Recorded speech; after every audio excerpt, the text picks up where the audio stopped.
correção de atritos, correção, né, de mágoas, de coisas que ficaram mal resolvidas no passado. Veja bem, há uma característica central dentro do texto bíblico, né?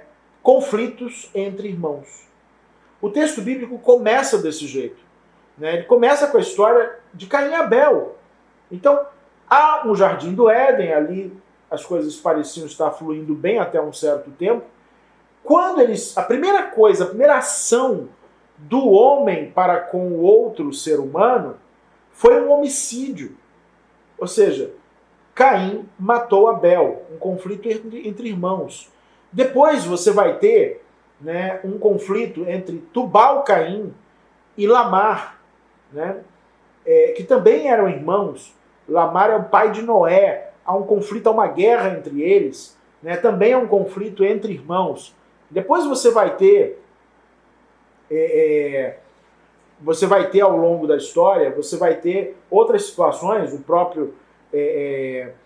próprio Isaac, né, e Esaú, né, também são irmãos, inclusive irmãos gêmeos, e eles têm um conflito, eles têm um atrito entre eles que é resolvido, né? A gente vai ter, né, o episódio de José e todos os seus irmãos, né, também há um atrito entre eles. A gente vai ter os irmãos e Diná, que é a única filha mulher, né, de Jacó, também vai ter um atrito entre irmãos aí nesse momento, né? Você vai ter mais à frente um pequeno atrito entre Moisés e Miriam, que também são irmãos, né? E que acaba gerando, né, uma temporária expulsão de Miriam do acampamento. Depois ela retorna, mas enfim, há uma resolução disso. O fato é que o conflito entre irmãos é uma coisa decorrente dentro do texto bíblico.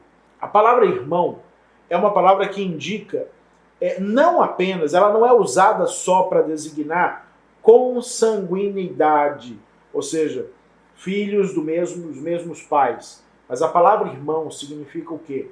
Significa que o outro é meu espelho, né? Significa que o outro é um espelho meu, né? É o próximo, é a referência do contato com o outro, porque todos nós somos da raça humana, então, a grosso modo, todos nós somos irmãos. Então, esse momento em que Caim mata Abel marca a semente da civilização humana. Todos os outros conflitos entre irmãos que vão acontecer ao longo da história são, na verdade, o eco da má resolução do conflito entre Caim e Abel.